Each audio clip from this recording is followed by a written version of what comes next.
To make these tigers, you can use any paper. I happen to have origami paper, which is white on one side.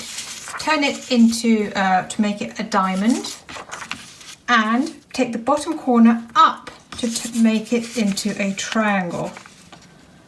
If you're using orange paper that's orange on both sides, it doesn't matter which way around you fold it.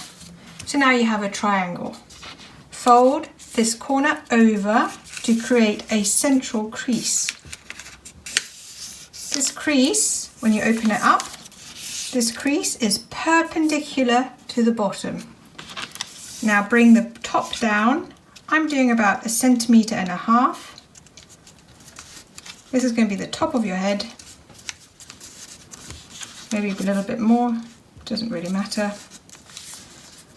Now you have a point here and a point here. I'm going to fold this flap so that they meet.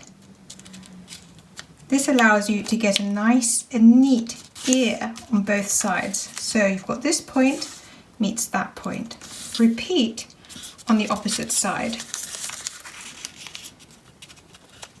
If you wish, you can now glue these in place. You don't have to, but you've made your basic cat shape. Now this is the easiest cat origami that's out there. And now all you need to do is decorate it.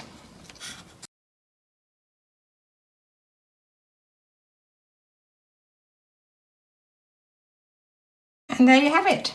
Your quick and easy tiger craft is finished.